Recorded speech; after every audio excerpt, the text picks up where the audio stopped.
When I use the language, I agree. Let's think about it. It's not McDonald's, as it were. Think about what is this communicating. There are two messages that are coming from McDonald's. That you belong to a community that eats the mark. Yeah. So you are very special from others. It's like I drive cars. But when I look at the sign of Schierenfeld, the Mercedes sign, I drive it with that pride that I've joined the family of the Mercedes people. And Mercedes is Mercedes everywhere, in America, wherever I bought it from. And wherever, even if I drive to the bush, as soon as I see that mark. But you would use a different Mercedes there. I'm learning, drive on. I'm learning to. I'm learning about that. You see that? That's first of all, it gives two people two senses: sense of belonging to a community, for the users of that, and the pleasure that I drew from belonging to this community. We can look at the Gospels as also signs that are shared in all cultures. This is the same thing that the Word will come in flesh and dwelling among the different people. It takes different forms, but it's the same word. Yeah, I agree. And the whole idea that when we come to the table of the Lord, the ground becomes level. I honor it the same way in Africa, in Europe, and the rest of it. And then I belong to a new family that we join in at baptism. So we present a bigger sign than the mark. I didn't finish that sign. But it varies what they call, it's both global and local. Yeah. Yes? On one side, the sign is global, but the implements and the workers there won't speak English like Americans. They'll speak German, they'll speak Kiswahili. But they are just the same service that I would get elsewhere. Yeah.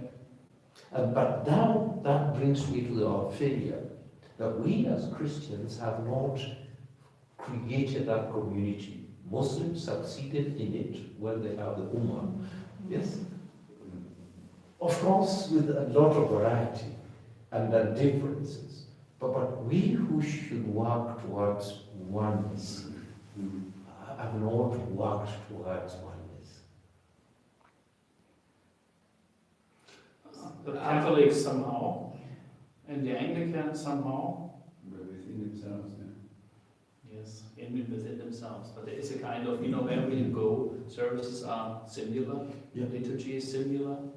Maybe the evangelicals are the exception. Yeah, but for us, if we've got to represent Christ, I should come to you in the name of Christ, and I receive the blessings of belonging to the community of believers. But for example, I don't know about very much about the African culture. Coming back from Japan, ancestor veneration is a big thing in Japan, and as far as I heard, as well as in Africa. In Germany, ancestor veneration is no topic at all. So when I was preaching, I always had in mind that people are very much concerned, what about my deceased, what about the people who passed away. So this is, in an individualistic culture here in Germany, no one is interested in that.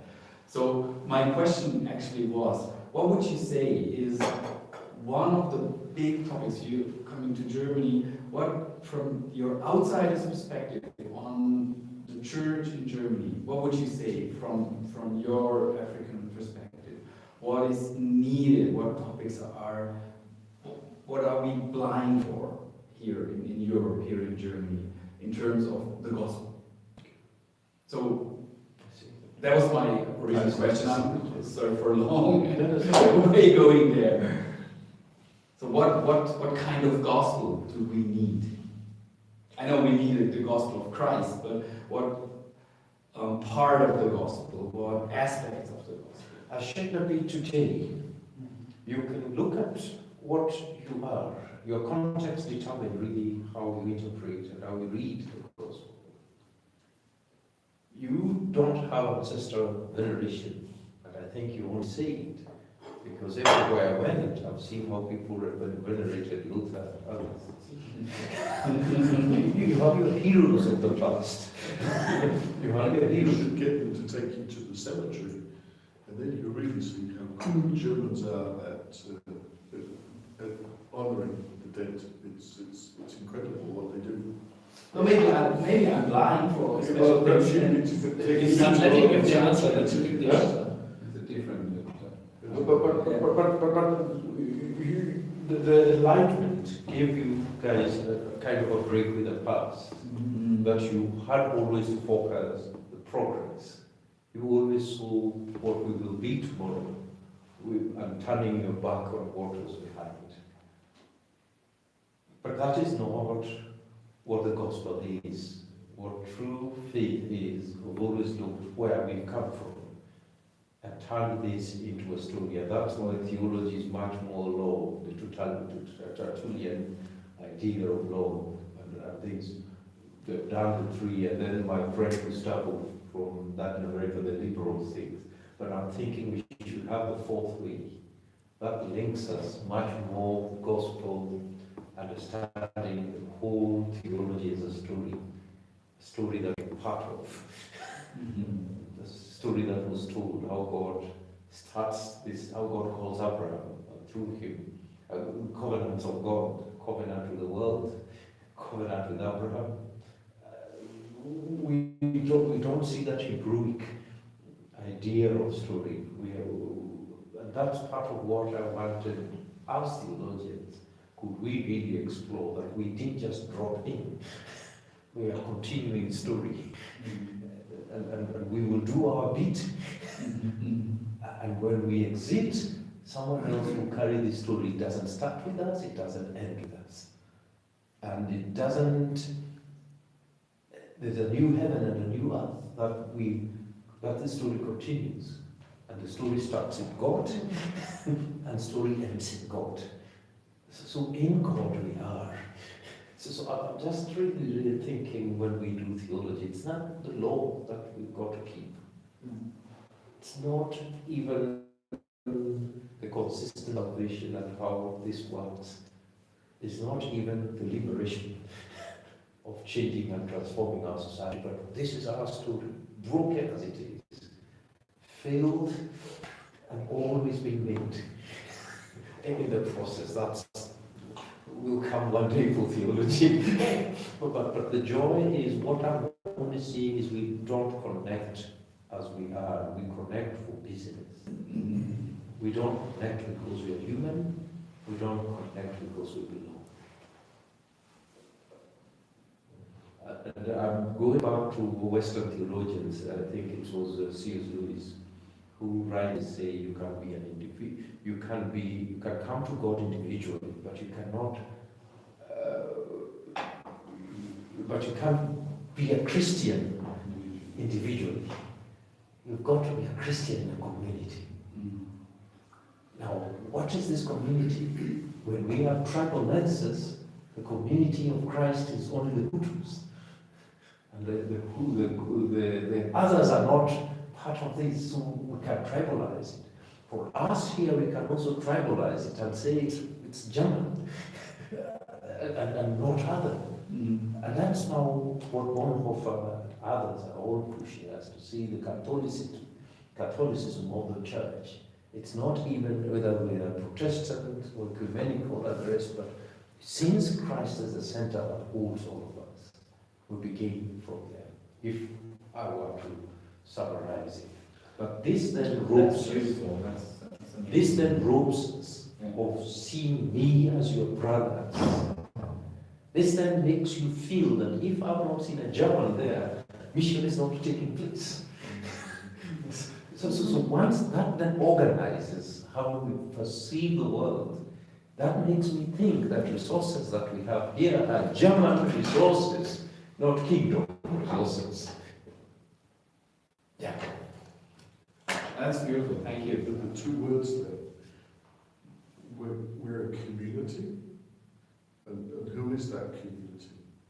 And it's not the Church of Germany or the Church in Kenya, but it's the Church of Christ. And then we have a story. And we need to know the story, and that determines how we live. Particularly because we don't know all of the story, and we're only picking up bits of the story as we go along, and the bigger picture grows, but so that influences how I live. But that's genuine. That's who I am. I'm a child of God. I'm part of the community of Jesus. And that helps us to overcome this accusation of colonialism, because we are part of this story which God initiated, and I'm just going. And I know that in Germany they're there to force your thoughts, or to use your power, or to use that we come like that. But no, we're not coming like that. We're coming as part of the community of God, and we're going to another place, and then we're telling the story, and we're inviting people to join them. And then it's no longer a sense of us coming and forcing somebody to accept. Of course we've made mistakes. Of course we've used our position of having more kingdom. Christendom. And others being in a weaker position, or not having the confidence, or not being able to so we've misused it in many ways. So we're not above reproach, but we need to not let the voices that are in our society influence too much, and we need to be a little bit more confident that we really have something good, and it's a whole lot better than McDonald's. I really like that aspect of the whole story, because it's so countercultural to the German right now culture. I can observe it in our students every day. So individualistic, it's all about me. But when as you said, it was enlightening for me. When I'm part of a story, then I can give my share. So I can be there individualistic. Yes. But on the other hand, I'm part of something bigger. I'm part of something that is really, really relevant to this world, and it's God's story. Thank you very much. It was very, very beautiful. Thank you. Let's give a chance to others. Yeah, sorry. Completely different question. I'm not sure where your missionaries come from. Are they from different countries joining together in Kenya? Yes, because we choose to work in 3 countries at the moment, and we are going to take 2 more countries. Is it Somalia, Kenya? So we were pushed out of Somalia. In Kenya, Yeah. we had part of the country that has literally been part like Somalia. Mhm. There's no difference. Mhm. There's actually no difference, culturally or physically. Okay. Yes? Yeah. But they speak also this language in Somalia, they keep going and back. Yeah. So they are very different from us. So that's the way where we first started. Mhm. And we have workers in Tanzania who are Tanzanians. And we also have workers in now Mozambique who are Mozambicans. Mhm. Then we have some Ethiopians who we've been helping at the refugee camps, but they are soon going to work also in southern Ethiopia. So we work in the region, yes. So most of the missionaries work within their own cultural setup. No, No, I wouldn't not call them work within their country, but very different cultures. Very different cultures. Yes. And my question was, what are the major challenges to them when they work cross-culturally? Is that a similar thing than we, coming from the West, joining an African culture and having to struggle with understanding their worldview, their Yes. ways of handling things, their communication, and so on? Yes, we face similar cross-cultural challenges like you do. Mm. First of all, there's a barrier of language. Yeah. and that barrier of culture and religion. We come from basically Christian and African tradition background. We are meeting people who have been Muslims for more than 1,000 years. Okay, so already we have a lot of cultural baggages. To us, they looked at us and called us slaves because they used to enslave us. So they have very little respect, say, from us. And then secondly, like I'm a Nilot, so I speak Nilotic tribe, Somalis are Cushitic tribe. So they are already linguistically, we are very, very different. It's like the Latin and German. You're already experiencing a cross-cultural thing. The only thing that now unites us is one, we are African, and two, we share the same country. So that is the only thing. It's like, but it's almost like Cypriots, Greek Cypriots, and the Turkish who are living in Cyprus.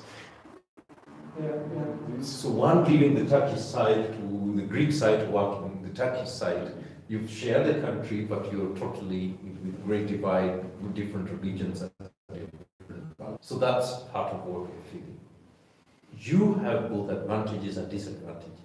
As you come as a German, they respect you because you're white and they want to listen to say. You're not despised like we are despised.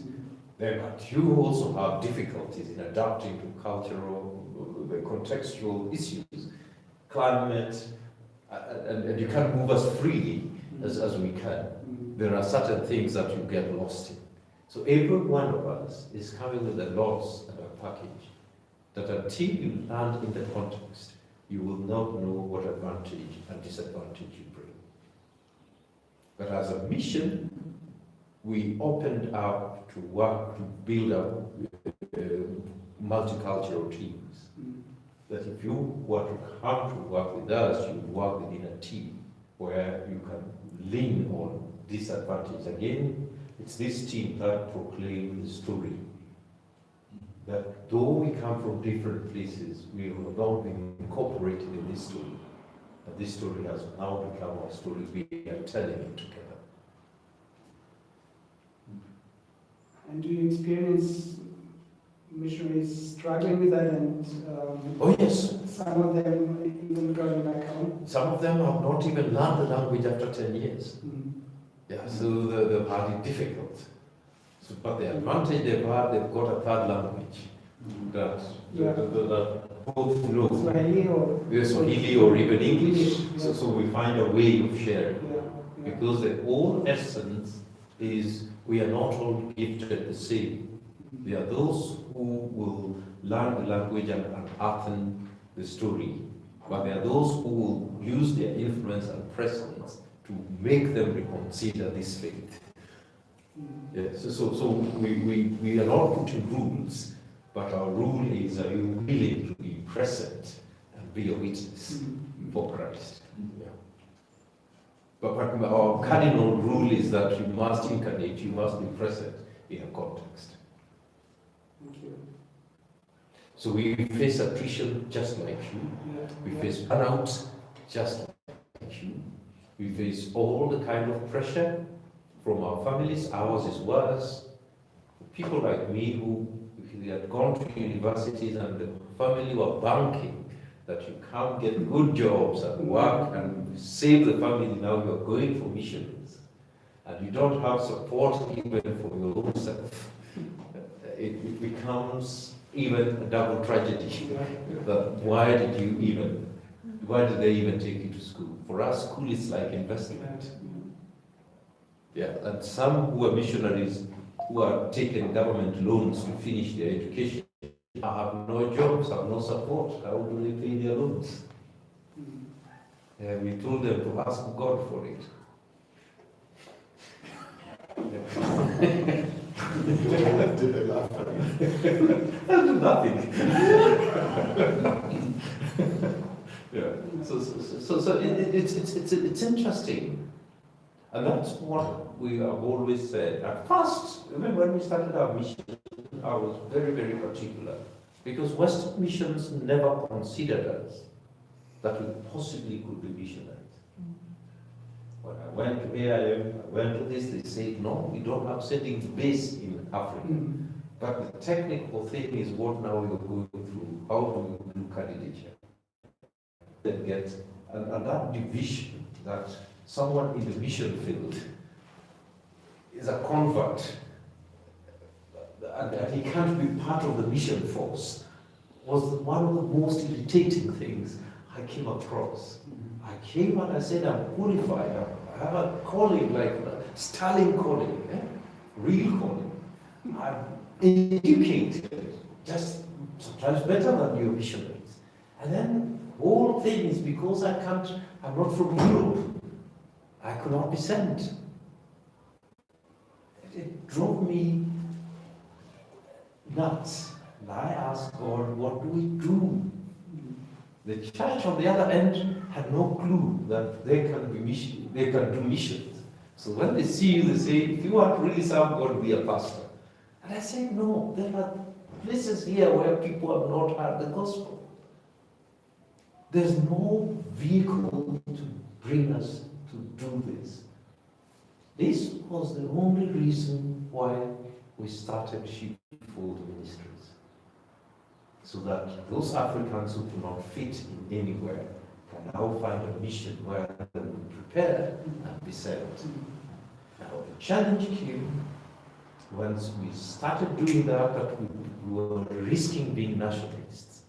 Because we said we wanted to prove to the West that we can do it by ourselves. We were determined that we will not use any resource, any ideas from the West. God will give us our own. 3 years on, God asked me in a very personal way, is this a nationalistic movement or is it a kingdom movement? That day I surrendered. A year later, we admitted the first Canadian who came to work with us. Of course, we had to give them conditions cheaper than the ones other missions gave them. Lower amount of money to raise. To make it attractive for them. Yeah, it would be attractive, but people don't like cheap things, you see. So that's what happened. We then later had a Korean working with us. At all, but we said you must belong to a church and your church supports you, but they know you are coming under our leadership in the work. So that became an idea that God had weaned us out of. Because to this day I will not have business coming to discuss anything with you. But I realized it must be kingdom. I was revenging. And God reminded me, vengeance is mine. And that's why I've made efforts every year, over the years. How can we boost it? How can we work together seamlessly? How can we be your partners on the other end? How can we do a McDonald's? Yes. But there are some, like I once visited in Addis, the SIM East African Sending Office. I think they are doing similar. They're just because in 2000 we met at Iguazu, that World Mission Alliance conference, and I rebuked them. I said they rejected me, so that's went forward, and others started saying, "Let us open our mission." So they did it. But I think it's also selfish because they were not able to recruit people from across the world anymore.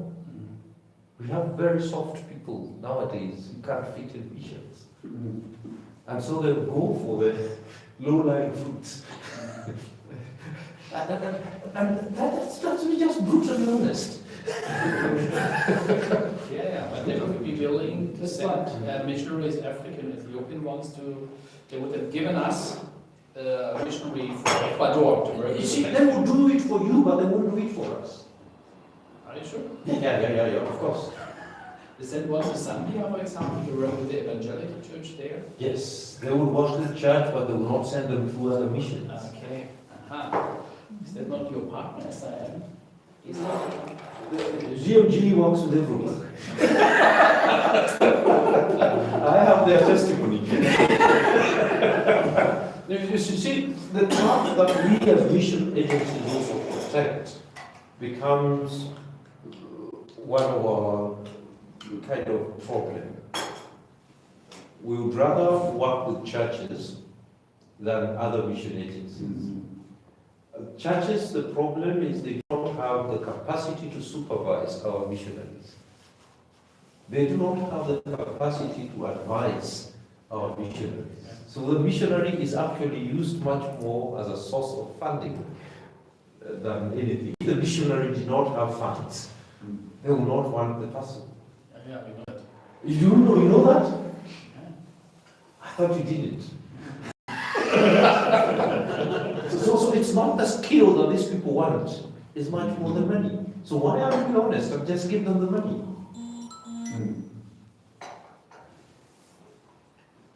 So these are hard things. Because there wouldn't be any money, that's the problem.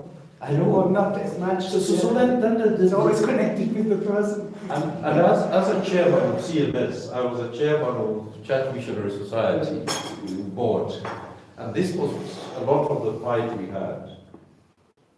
They wanted missionaries because it's missionaries who raise money, and they were raising money because of the story they have in Africa. So they don't want my story. They want the story of an Englishman who does a miraculous thing in Africa, living in Nairobi, and kind of helping all of us to do their work. I said, look, let's be before God. I'm the one facing danger every day, surrounded, and my house can be invaded any day with the Al-Shabaab and the rest. Not you. But it's you who tells the story. So where are we? That's why we found it very hard to find support. Of course, you say, bring us to the churches that support you. We will talk to them. That story ends there. So I'm just wondering, how honest can we go on this line? Yeah. And if I say, can we send some of our people to work for Liberal Self Mission? Of course, the first thing you say, they want to disappear in Germany. But they are looking for avenues, because some are genuinely looking for means of support for themselves and their families. I think my suggestion had always been, let's find people we are happy for, and let's build genuine fellowship. Because whatever they need cannot be even enough. I mean, some of them, what they would use won't be as much as 3 of your missionaries use. But the kingdom would go faster, the kingdom would go greater, many would give thanks to God because of that. So the question is, must we have someone from here living and working abroad? If it is yes, then how do we go to the next question? How should that relationship be with those people? Because we have Christians also there. How do we work with them? And to what goal? Yeah, those are good questions. Yeah, so a question about partnership, right? Yes. I have some question in mind. I'm not sure if I will be able to bring it across properly. I'm quite tired, but we as an organization, I understand you are also a mission organization. You have missionaries and you send them into different areas, right? So it's similar what we do with missionaries, and we send them to our countries, and it's one of our core principles. We always work with a local partner. And we have some partnerships with local churches that are quite huge organizations, huge institutions, and sometimes it makes it a bit difficult to work. It makes it difficult to work, but to work in a way that we think it would be a very fruitful way to work, right? So I'm just coming from Burundi. We're working there with the Anglican Church, and I understand you're Anglicans. I'm not sure. I just talk freely, right? Yeah, please. And we are Chatham House. yeah. So we are just looking into starting a new partnership with a Canadian missionary who is now in his fourth church plant in a capital city in Africa. I explained it a little bit. Yeah, and it's growing fast, very fast. So as I understand, this missionary, he's just independent. He just does what God puts on his heart, and he has no square being put around how and where and with what gone he has to preach and work. And so we work with in other churches. It's the same in Bangladesh, maybe even more difficult. So what are your experiences, or like what is your way to how do you work with partners? You send into different areas, even within your country, but it is a different culture, as you said. So how does a partnership look like for you? What does it look like for you? Like, do you work with individuals who are same-minded as you, or do you work with institutions or churches and send your people to an organization they work under or with? Okay, I would say we lay for ourselves certain ground rules. One, that we won't be like the traditional mission agencies that must belong, we have representative in every country. Yeah. In other words, we were not going to open our office in Yeah. every country. We wanted to work in areas where we are most advantageously placed to work, and where also there was no one doing that work. Okay. When we got people who wanted to work in churches, we returned them and recommended them to different churches. When we had people joining us who wanted to work in certain countries, grew the vision. But the church must give us members from their church who will form first group. So they gave us 2 couples. And these are the ones who we brought to Garissa. We trained them at our center and then teamed them up. A group of 6 of them left to start the work in Kilwa. Then they had a mandate of recruiting, finding more missionary people who are called, identify them, process them, and send them for training, and then be redeployed in the region to work. So we had a council that supervises the work. We've maintained the central training, but we've also given them leeway so that the country defines how that works. So the church, we requested them to pay the members who come according to how they are paying their pastors, which they agreed. But that was far low for someone leaving home and going to work in a mission context. So we then walked out of the world to try to find more resources to assist them. When we started working in Mozambique, we took a different model. It was a consortium of churches that we brought together. Actually, also that time CFA, Wilf of the Bruder, assisted us in the churches they were working with. So each of the churches contributed members, and we sent again a team that trained them and worked with them for 10 years of redeployment training. Some of them went to their churches and started missions department. Some of them remained with us. And then again, we took the northern Mozambique part where Muslims work. And then these are the ones that we now worked. Out of these, after 10 years, a number of them have emerged strong people whom we've now recommended to be the head of sheepfold in Mozambique, who are Mozambicans. So what we wanted always is that McDonald thing, transfer the DNA, but make it terribly local, let it take local features. So you are establishing headquarters in the country? Yes, we must establish something in the country to make it their own. If we leave It's the people who will stay with the things that are there. Because our sea mission must be a long-term thing. It must not start and end with us. So that when the missionary leaves, there are people and things that those people who are left can continue with. So that's part of where we've done. And our work in Ethiopia is now people who are in the refugee camp, we took them for training, and now they're part of our team. But they are the ones who are thinking, let's go back to Ethiopia. The scriptures doesn't bar us from working in our geographical countries. But that doesn't make them not missionaries.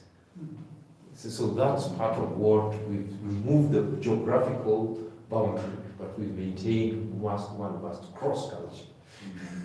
But do I understand you correctly that you're rather forming your multicultural teams, Yes, but as sheepfold teams, yes. and not as like Anglican? No. They're sheepfold teams because we come from different churches.